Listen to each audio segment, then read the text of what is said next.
Ya itu semuanya boleh dong kalau saya merasa khawatir gitu bahwa ini semua didesain untuk menjadi seperti ini. Teori bukan, presiden yang dipilih secara langsung dia tidak bisa jatuhkan dengan demo besar-besar bagaimana mereka. Tetapi kalau kepercayaan, sekarang kan kepercayaan kepada presiden kan berkurang gara-gara sabotase struktural itu kan. Tapi kalau krisis finansial dan moneter menjadi satu, menjadi krisis ekonomi sama-sama dengan itu, sama nggak ada yang ketemu tahan. krisis politik. Nggak bisa yang tahan.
Ini kalau saya nggak tahu apakah hal yang sama juga ada polisi, tapi kalau di tentara setidaknya kan ada kalau kesalahan itu dicopot sampai sampai bertanggung jawabnya sampai 3 level di atas ya Pak ya. 2 tingkat di atas. 2 tingkat di atas. Saya ingat misalnya kasus yang paling contoh dulu Santa Cruz Ya. yang di mana di Dili ya Iya, Timur Timur. Itu kan sampai pangdamnya pada Iya, waktu iya. Pak padahal kan di Bali Pak. Iya, Pak, iya.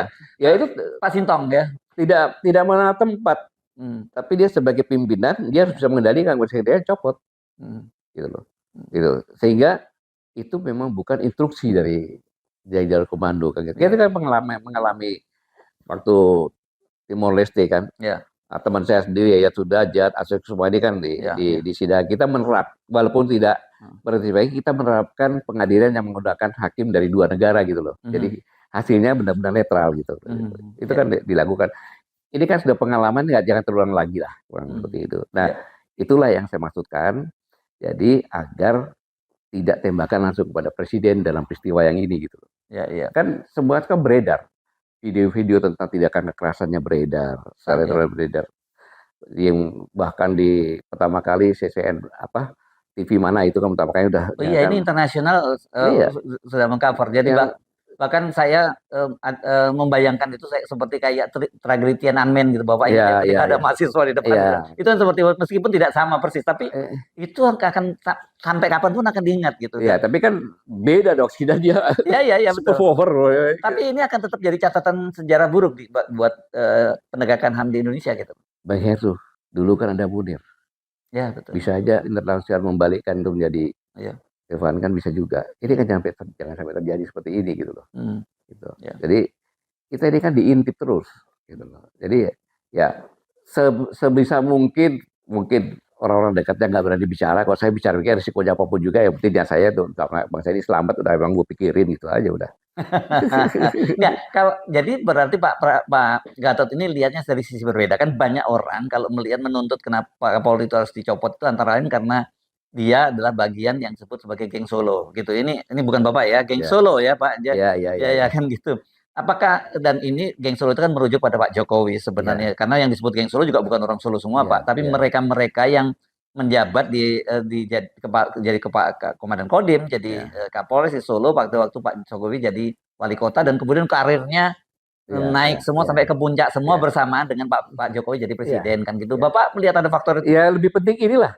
Resikonya kan langsung presiden tanggal 23 ini kan gitu. Itu loh yang itu tapi kan yang lebih signifikan itu yang ini segera memutus gitu loh. Memutus begitu saya tanya, saya sudah berhentikan kalau begini. Jadi enak ngomongnya gitu kan. Terus gini kan ya saya nyampaikan aja Menteri Luar Negeri, Menteri siapkan jawaban aja kalau ada pertanyaan itu sana. Gitu.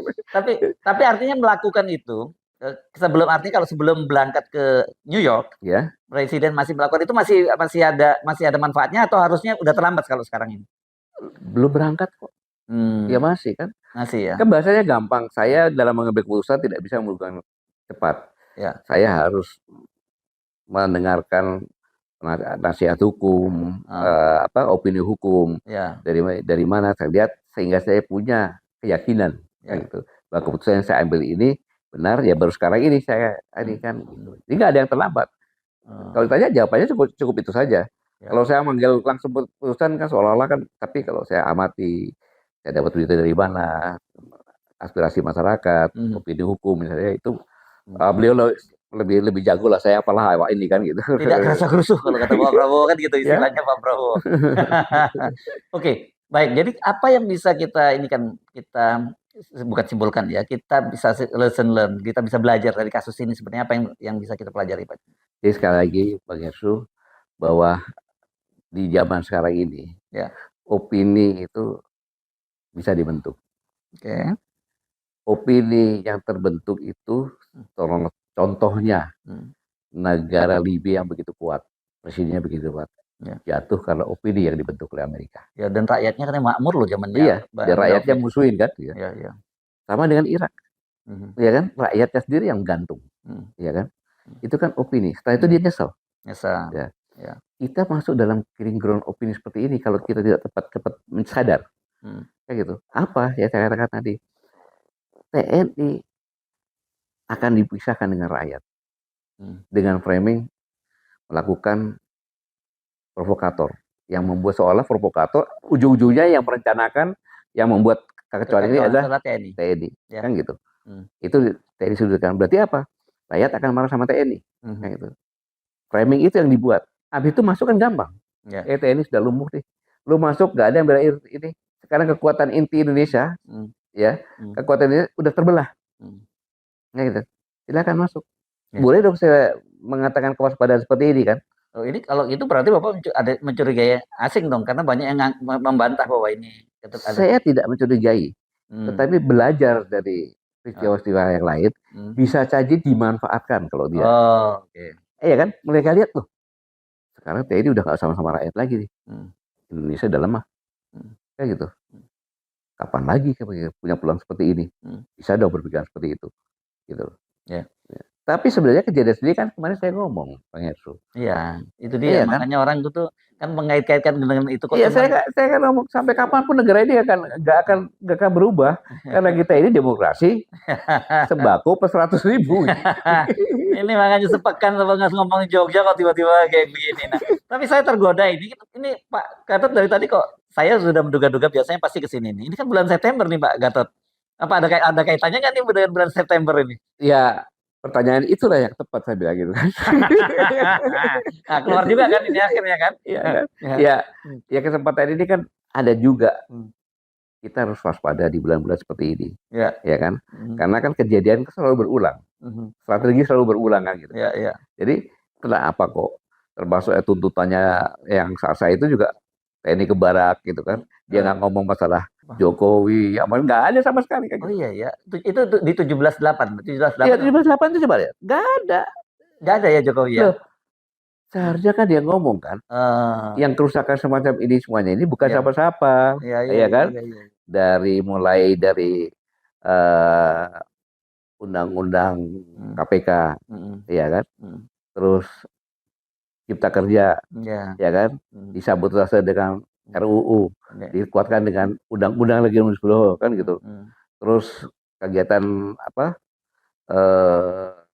Kanjuruhan, Kanjuruhan, kilometer ini, kilometer 50. Ya, jadi kemudian ini pajak yang 11-12%, kemewahan tunjangan yang mewah di DPR.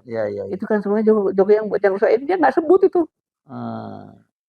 Oke, tapi yang lain-lain oke lah ya Pak ya. Iya oke lah, ya kan. Terus ujung-ujung TNI. Oke, jadi Bapak nggak yang di situ ya. Iya, ujungnya TNI kan gitu kan. Ya nyambung dengan ini kan. Iya. Boleh dong bertanya ada apa ini kan? Oke. Ya kan. Gitu. Apalagi ini di bulan September. Ya saya hanya pesan waspada sajalah. Masyarakat waspada untuk menghadapi segala kemungkinan gitu aja. Ya. Tapi bacaan Bapak ini peristiwa ini apakah ini hanya mereda saja atau ada potensi itu masih akan terulang lagi kalau dalam situasi sekarang? Karena kemarin dari diskusi kita kan sebenarnya kenapa kemudian ini peristiwa terjadi antara lain faktor ketimpangan yang luar biasa. Bung Hersu, di Indonesia ini kan Gini rasionya 3,8. Yes. Di Jakarta ini 4. Iya itu. Iya, jadi tinggi. Ya. Maka ketimpangan rasio tinggi kan mudah terbakar gitu. Nah, Ya. inilah yang menyebabkan mudah terbakar. Tetapi ada lagi. Kita ini kan sudah krisis finansial, seperti katakan. Yes. Pengeluaran pajak hanya 8,5% dari PDB. Itu pun kurang lebih 30-nya untuk bayar hutang. Secara fiskal jadi APBN kita berat ya. Iya, berat kan gitu. Moneter sedang menurun. Kalau tidak ada kiat-kiat berat. Ya, kiat-kiat itu bukan hanya sekedar di ekonomi, Bung Hersu. Ya. Tapi juga di keamanan juga. Bayanginnya sekarang pabrik-pabrik dipalakin segala macam. Orang lapar malak-malakin. Preman-preman segala macam kan. Orang bangun harus turun barang kena dari masyarakat sekitarnya. Jadi saya menghitung waktu itu kos logistik industri ini di Indonesia ini berkisar antara 23 sampai 27%. Wow. Udah jadi itu udah komponen yang HPP-nya masuk di situ ya, berarti ya. Iya. Mahal banget ya produk. Bagaimana kita mau bersaing? Ya. Kan gitu. Bagaimana kita mau bersaing? Sedangkan Cina semuanya malah dapat kompensasi. Ya. Iya kan? Sudah mungkin cuma hitungannya 3 sampai 5% dapat kompensasi lagi. Ya. Maka jangan heran kita punya pabrik marmer di sini, ya kan China beli marmer dengan gibi-gibi kan. Begitu pulang ke sini harga marmer lebih bagus dan lebih murah yang dari China. Ya. Akhirnya marmer itu Tulungagung dia nggak buat lagi latte. Apa Pak? Ya sekarang kalah sama Cina yang beli kubikannya. Jadi dia buat meja, itu nyata itu. Ya. Jadi artinya sebenarnya kita tidak bisa hanya mengutamakan pendekatan keamanan selama persoalan kesenjangan tadi, persoalan ekonomi tadi nggak diberesin gitu ya. Berat. Itu PR. Ketika krisis finansial dan krisis moneter menjadi satu, nggak bisa diapa-apain. Orang lapar. Dan kalau ngomong dulu itu kan kalau ngomongin komunisme pertentangan kelas itu yang jadi modal mereka. Modal mereka kan gitu kan. Ya, jualan mereka itu kan. Iya kan. Saya bilang kemiskinan kau bayar saya. Iya. Jadi ya itu semuanya boleh dong kalau saya merasa khawatir gitu bahwa ini semua didesain untuk menjadi seperti ini. Ya kan. Bagaimanapun juga Bang Hersu yang dikatakan Bang Rocky saya katakan itu kan bahwa investor dari luar bukan dari dalam juga melihat kira-kira setahun ini bagaimana sih, maka dia nggak mau investasi. Tapi begitu nanti akan ada pergantian pemerintah lebih jatuh lagi, rakyat juga yang kasihan. Kapan kita bangun? Sudah krisis finansial jatuh lagi. Sekarang dengan fenomena gudang garam. Oh iya. Saham gudang garam sekarang PHK gede-gedean juga ya. Saham gudang garam turun sampai 80% loh. Hancur itu ya. Iya, bayangin. Ya jadi paper gak laku. Sahamnya tuh jadi barangnya nggak laku. Moneter ini. Ya. Ini moneter. Jangan tenang-tenang loh itu. Berarti golongan menengah yang bisa merokok itu udah nggak bisa lagi dia. Melinting tembakau kan, nggak beli itu lagi. Ini kalau nggak, jangan dianggap seperti biasa. Abis cerita nyusul gudang garam nih kan. Oh itu lebih raksasa lagi tuh. Lebih lagi itu. Gitu. Dan lihat kan saham turunnya anjlok. Gudang garam turun 80 atau 85% tuh. Bayangin. Ini kan harus diamati secara sesama menjadi suatu kesimpulan bahasa yang harus kita benar-benar kita waspadai, jangan menambah beban lagi gitu. Apa yang Bapak khawatirkan? Disintegrasi. Teori bukan ya. Presiden yang dipilih secara langsung. Dia tidak bisa jatuhkan dengan demo besar-besar bagaimana nggak bisa. Tetapi kalau kepercayaan, nah sekarang kan kepercayaan kepada presiden kan berkurang gara-gara sabotase struktural itu kan. Tetapi kalau krisis finansial dan moneter menjadi satu, menjadi krisis ekonomi, bersama-sama dengan itu, bersama ketemu krisis politik, nggak bisa yang tahan. Bang Hersu pulang nih, di rumah anak-anak pada nangis semuanya kan. Terus istri Bang Hersu masak air putih aja masak.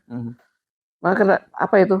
Nggak ada makanan. Terus kok bohongin anak-anak? Saya bilang saya masak sayur padahal air putih. Terus Bang Hersu keluar lagi dong. Lihat temennya sama juga kayak gitu. Apa? Ngerampok. Jarah. Iya, jarah ngerampok. Iya. Saya bukan memperoleh tapi ini memang kebutuhan hidup. Nah ini jangan sampai terjadi seperti ini gitu. Dan ada kepercayaan dengan krisis itu bersama-sama. Dan sebagai TNI Bapak merasa bahwa TNI itu salah satu tulang punggungnya ya untuk mempertahankan kesatuan negara ini. sejarah berbicara seperti itu, Oke. Ya, gitu. ya. Dimanapun ada, TNI pasti hadir untuk rakyat. Saya cuma ingin penegasan dari Bapak saja soal kekhawatiran Bapak. Iya, makanya kan saya katakan, apabila TNI bersama rakyat, itu pasti kuat. Yes. Gitu.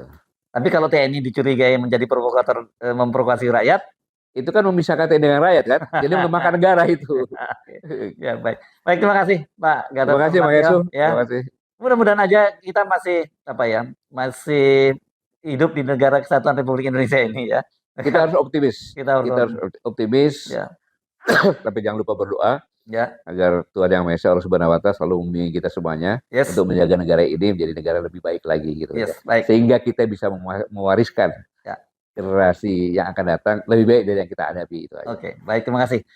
Demikian perbincangan saya dengan jangan mantan lah kita sebutnya ya. Sekarang kita sebutnya Pak Gatot, kita tahu semua beliau adalah mantan Panglima TNI, tapi beliau sekarang posisinya sebagai Presidium Koalisi Aksi Menyelamatkan Indonesia. Jadi wajar kalau beliau ngomongnya tuh terlalu banyak ngomongin bahwa soal menyelamatkan karena itu memang yang tujuannya untuk Koalisi Aksi Menyelamatkan Indonesia atau kami. Sampai ketemu lagi. Assalamualaikum warahmatullahi wabarakatuh. Waalaikumsalam warahmatullahi wabarakatuh.